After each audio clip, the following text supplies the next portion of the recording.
নমস্কার বন্ধুরা, আমার কিচেনে আপনাদের অনেক অনেক স্বাগত জানাই। আজকে আমি কুদ্রির একটি রেসিপি নিয়ে এসেছি। এই রেসিপিটি আপনি ভাত বা রুটি বা পরোটা যেটার সাথে খান না কেন খুব ভালো লাগে। আর এই কুদ্রির রেসিপিটি খুব উপকারীও। তো চলুন দেখে নেওয়া যাক আমি কিভাবে রান্নাটি করছি। গোটা অবস্থাতেই কুদ্রিগুলোকে ভালো করে ধুয়ে নিয়েছি। কুদ্রিগুলোকে এরকম 4 টুকরো করে কেটে নিয়েছি। একটা আলু লম্বা সাইজ করে মোটা মোটা করে কেটে নিয়েছি। বড় সাইজের একটা পেঁয়াজ কুচিয়ে নিয়েছি আর কাঁচা লঙ্কা চেরা। আর লাগছে স্বাদ মতো লবণ, হলুদ আর জিরে গুঁড়ো। আর রসুন কিছুটা থেতো করে নিয়েছি, যেটা দেখানো হয়নি। কড়াই বসিয়ে কড়াই গরম হলে দিয়ে দিলাম 2 চামচ তেল। ফোড়নে দিয়ে দিলাম গোটা জিরে। জিরেটা একটু ফুটে উঠলে এর মধ্যে থেতো করা রসুন দিয়ে দিলাম। আঁচটা একটু কমিয়ে রাখবেন, নাহলে রসুন পড়ে যেতে পারে। রসুনটাকে 15-20 সেকেন্ড মতো একটু ভেজে নিয়ে যখন এটা থেকে খুব সুন্দর একটা গন্ধ বেরোবে, তখন এর মধ্যে আলু আর চেরা কাঁচা লঙ্কা দিয়ে দেব। আলুগুলোকে 2 মিনিট মতো ভাজবো। আলুগুলিকে ভেজে নিয়েছি। এখন কেটে রাখা কুদ্রিগুলি দিয়ে দিচ্ছি। কুদ্রিগুলি দিয়ে একটু মিশিয়ে নিব।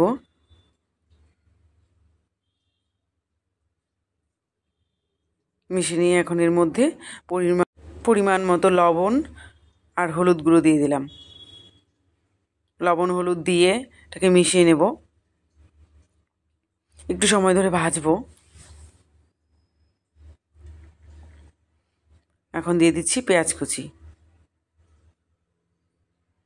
পেঁয়াজ কুচিটাকে মিশিয়ে নিচ্ছি। 3-4 মিনিট মতো ভেজে নেব।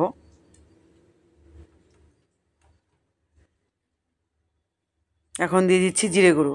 ছোটো চামচের 2 চামচ জিরে গুঁড়ো দিয়েছি। আপনারা যারা একটু ঝাল ঝাল খেতে চান তারা এখানে 1 চামচ লঙ্কা গুঁড়ো দিয়ে দিবেন।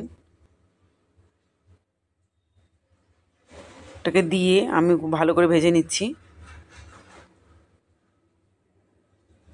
ভালো করে ভেজে নিয়েছি। এখন ঢেকে 5 মিনিট রান্না করব। আঁচ কমিয়ে দিব। 5 মিনিট পর ঢাকনা খুলছি। দেখুন,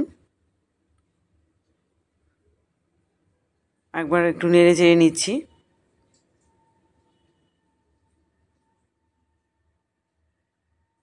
সুন্দর করে সব আবার মিশিয়ে নিয়েছি। এখন দেখে নিচ্ছি সেদ্ধ হয়নি, আর একটু হবে সেদ্ধ। আর 2-1 মিনিট রান্না করতে করতে সেদ্ধ হয়ে যাবে। এই যে এখন তৈরি হয়ে গেল। আবার দেখে নিচ্ছি, সেদ্ধ হয়ে গেছে। এখন আর 1 মিনিট মতো এরকম নেড়ে নামিয়ে নেব। আপনারা যারা কুদ্রি খেতে পছন্দ করেন না তাদেরকে একবার এভাবে রান্না করে খাওয়াবেন, তারাও খেয়ে আরও খেতে চাইবে। তো ওই রান্নাটি আপনাদের কেমন লাগলো অবশ্যই কমেন্ট করে জানাবেন।